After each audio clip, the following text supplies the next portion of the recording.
Segunda-feira, bom início de semana pra gente. Vamos começar o JG? Então vai ver os destaques aqui comigo, os destaques de hoje. Trabalhadores dos Correios no Maranhão vão aderir à greve nacional que começa amanhã. Além de denunciar a desvalorização, a categoria se mobiliza contra a possibilidade de privatização. O próprio governo atual, ele já dizia em sua campanha em privatizar os Correios, né? E a gente sabe quanto o Correio é importante para as pessoas. Eleições 2020, Tribunal Regional Eleitoral do Maranhão fez a primeira reunião presencial com representantes dos diretórios estaduais dos partidos políticos. E no Dia Nacional do Patrimônio Histórico, os motivos que a capital maranhense tem para comemorar. Falar desses patrimônios históricos de São Luís e não citar o centro histórico é praticamente impossível, né? São cerca de 3 mil imóveis tombados pelo patrimônio histórico estadual e cerca de 1.400 pelo IPHAN. São casarões que resistem à ação do tempo e que marcam a história maranhense.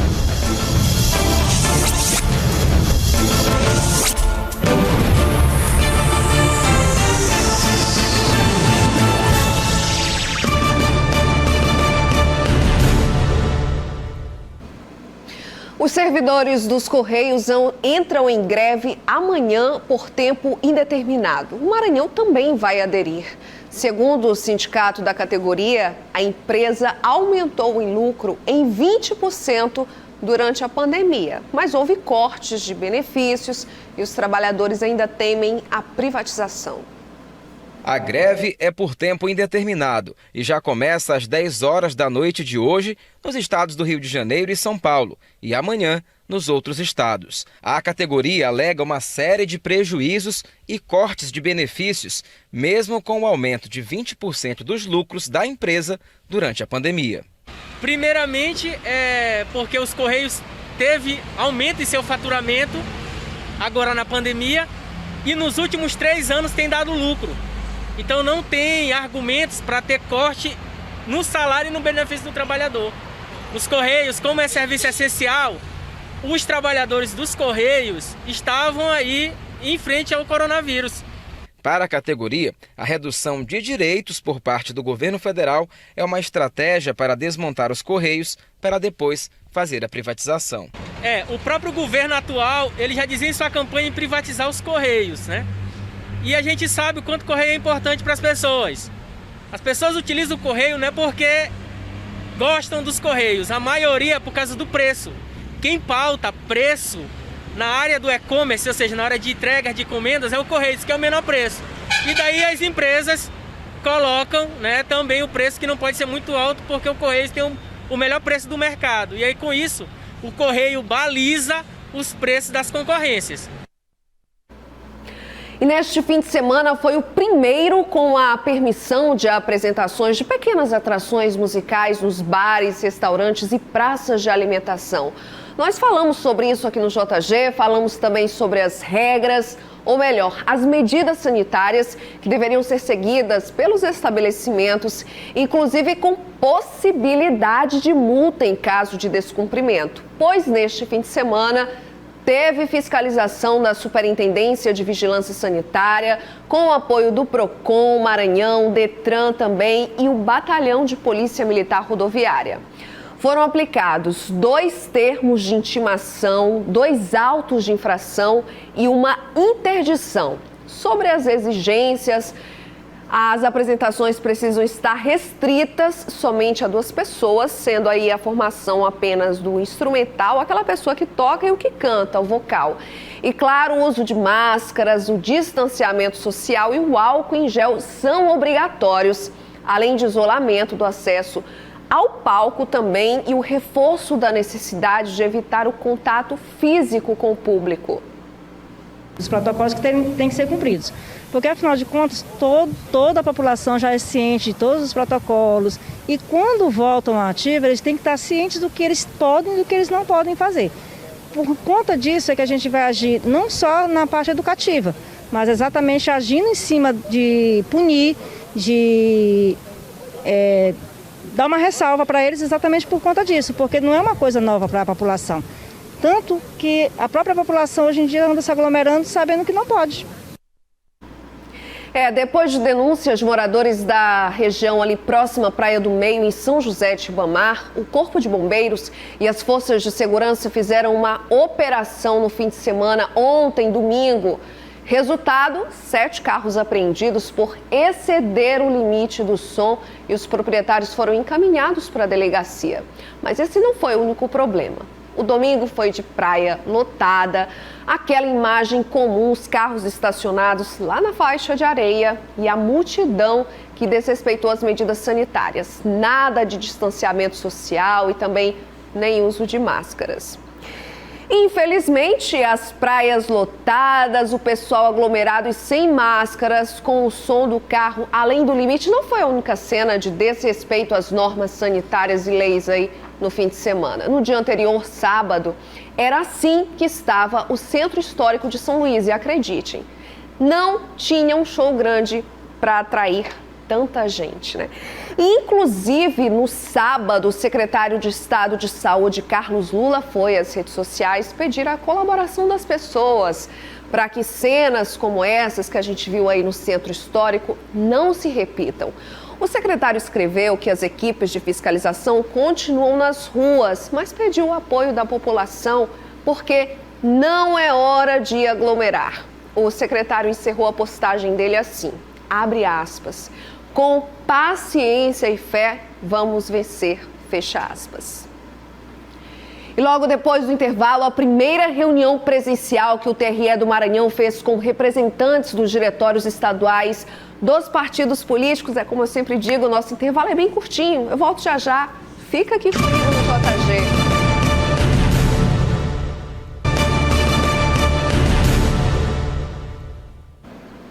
De volta, e para quem precisa de atendimento na Caixa Econômica Federal, fique atento. A partir de amanhã, as agências da Caixa vão funcionar em novo horário, das 8 horas da manhã até 1 hora da tarde.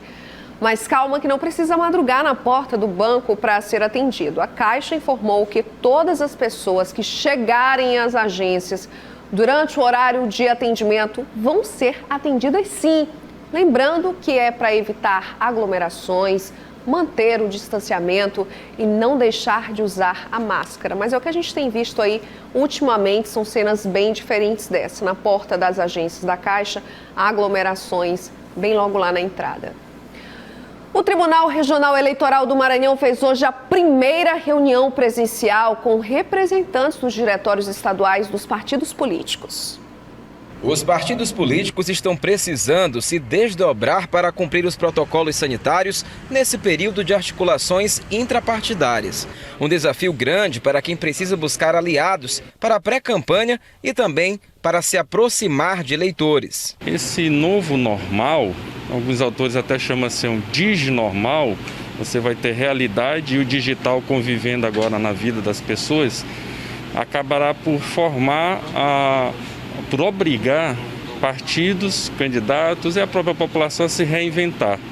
Nesse sentido, a fazer campanha nesse contexto exigirá redes sociais, exigirá procedimentos nos quais a gente possa chegar ao coração e à mente do eleitor sem prejudicar a saúde dele. Do governo do estado, do governo federal. Distanciamento, questão de higiene. Obedecendo os protocolos, a gente tem certeza que o eleitor vai entender e o partido vai conseguir, os candidatos vão conseguir levar as propostas ao eleitor.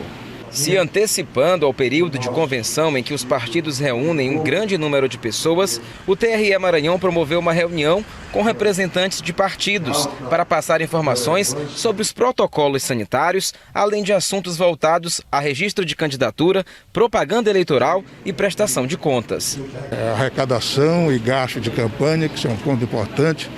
Eu sempre gosto de reiterar que os partidos, candidatos, precisam ter muito cuidado com esse aspecto que respeita, primeiro, a arrecadação de recursos, segundo, no que respeita aos gastos de campanha, né, para não fazer gastos irregulares, porque a prestação de conta hoje ela é um dos itens fundamental na análise da regularidade da campanha e dos gastos de campanha, claro. Entendeu? E isso pode, algum erro, algum equívoco, comportamento indevido em termos de gasto pode criar problemas aos candidatos. O TRE também alerta para o cumprimento dos prazos e para o respeito às regras estabelecidas para garantir jogo limpo na corrida eleitoral. De trabalho, e temos notícia que alguns candidatos já estão começando aí a fazer também suas reuniões, até porque vamos ter as convenções, né? E existe aquela possibilidade da propaganda intrapartidária, né? Em que os candidatos, então, se articulam, conversam com os convencionais no que respeita à escolha dos candidatos, né? E eu converso também com seus candidatos, claro, entendeu? Entre si. O certo é que essas reuniões elas são previstas em lei, entendeu? E parece que alguns candidatos, alguns partidos já vêm realizando aí essas reuniões intrapartidárias, né? Reuniões realmente convencionais, digamos assim. Agora aquela pausa do JG para aquela dica importante de todo dia. A gente sabe que neste momento difícil toda ajuda é bem-vinda e por falar nisso, a Equatorial Maranhão traz de volta a promoção Energia em Dia. É uma promoção pensada para realmente ajudar as pessoas. São sorteios todo mês de um ano de supermercado de R$500. Isso mesmo, eu vou repetir. Um ano de supermercado de R$500 por mês. É uma boa notícia, né? E tem também 2 sorteios mensais de um ano de bônus de R$250 para você usar esse dinheiro justamente para pagar a sua conta de energia elétrica. E ainda tem prêmio extra, acabou não? 15 casas vão ser contempladas com R$12 mil para a troca de eletrodomésticos e reformas. E no final da promoção tem sorteio de um carro 0 quilômetro. Eu vou te falar, hein? São prêmios que vêm na hora certa, justo quando todo mundo está precisando. Para participar é muito simples, basta estar em dia com a Equatorial. Não fique de fora, faça o seu cadastro lá no site energiaemdia.equatorialenergia.com.br. Mais do que nunca neste momento, conte com a energia da Equatorial Maranhão. E a seguir, nós vamos te mostrar os motivos que São Luís tem para comemorar o Dia Nacional do Patrimônio Histórico. É hoje esse dia.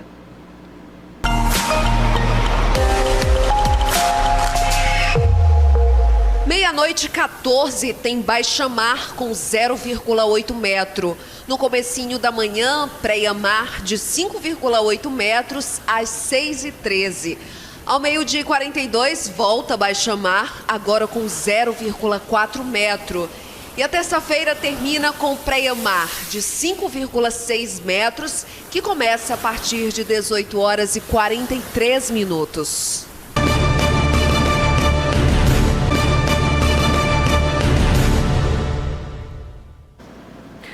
No sábado e no domingo, uma força conjunta formada pelo Detran e Polícia Militar realizou operações de lei seca nas avenidas Holandeses e Daniel de Latouche.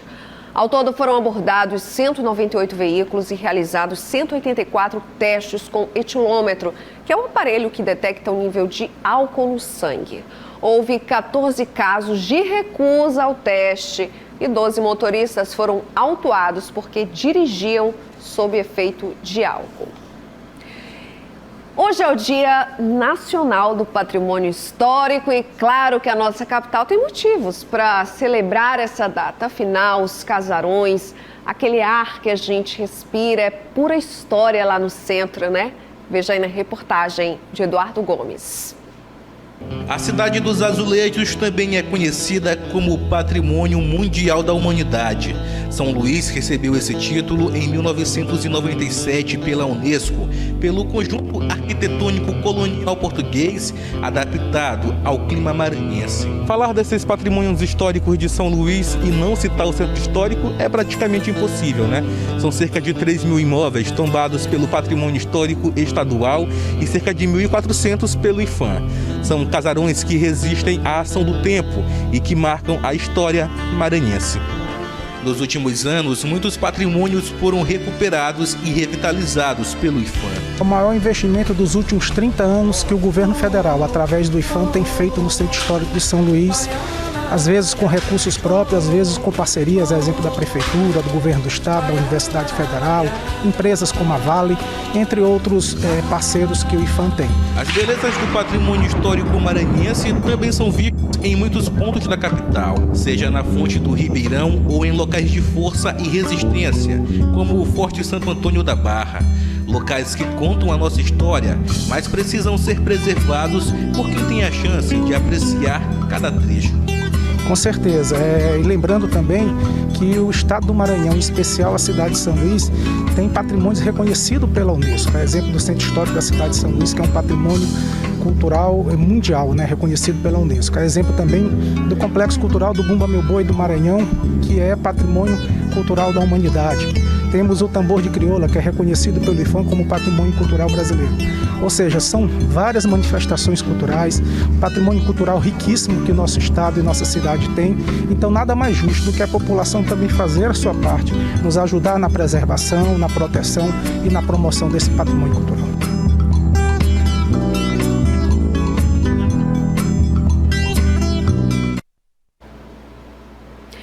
Na capital maranhense, apenas 28% das casas têm fossas ligadas à rede de esgoto. Isso são números da pesquisa do IBGE, feita em 2017, divulgada neste ano. Olha, as coisas não mudaram muito, não. A situação de milhões de brasileiros é essa. Se a ajuda não vem do poder público, a iniciativa privada tenta fazer essa parte. Essa é a realidade de muitos maranhenses que vivem em palafitas sem estrutura e sem saneamento básico.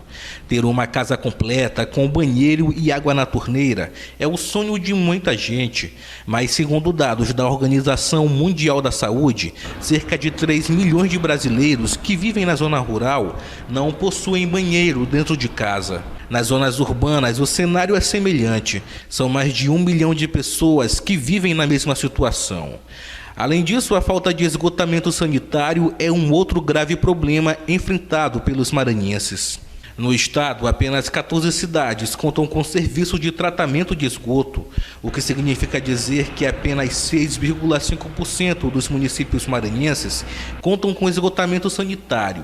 Isso em um estado com mais de 7 milhões de habitantes. Só que essa falta de tratamento do esgoto pode trazer sérios problemas de saúde. Leptospirose, hepatite A, diarreias, disenterias causadas por bactérias ou parasitas intestinais, esquistossomose, febre tifoide, cólera e ainda temos como consequência o agravamento de epidemias como a da dengue. Esses problemas de esgotamento sanitário foram comprovados pela Pesquisa Nacional por Amostra a Domicílio em 2017. Segundo a PNAD, mais da metade dos municípios maranhenses não possuíam a fossa ligada à rede de esgoto. E só aqui na capital maranhense, o índice chegou a 28% dos lares. Para ajudar a mudar essa realidade, este programa da iniciativa privada oferece créditos para a construção de banheiros sanitários, compra de caixa d'água e instalação de fossas. Os valores variam de R$500 a R$10.000. E o projeto Sanear vem para dar o acesso a essas pessoas, com um investimento, com um crédito mais acessível, onde elas possam fazer esse investimento. A medida tem como objetivo melhorar a qualidade de vida da população brasileira, com investimentos em saneamento básico. E são esses recursos que podem mudar a realidade de muitas famílias e áreas que ainda vivem uma triste situação. Estima-se que o país necessite de mais de 400 bilhões para garantir acesso universal à água e esgotamento sanitário, com coleta e tratamento para toda a população. E isso implicará em muitas mortes e internações que podem e devem ser evitadas, a partir da garantia do saneamento básico adequado, água tratada, esgoto tratado. Agora tem os analistas Geraldiense e Felipe Clã e Clodoaldo Corrêa recebem na bancada dos analistas o Procurador Regional Eleitoral Juraci Guimarães. Um ótimo início de semana para todos nós e eu te espero aqui amanhã às 18h30 no JG Canal 23, o nosso encontro de segunda a sexta sempre marcado. Muito obrigada aí pela companhia hoje e eu te espero amanhã. Tchau!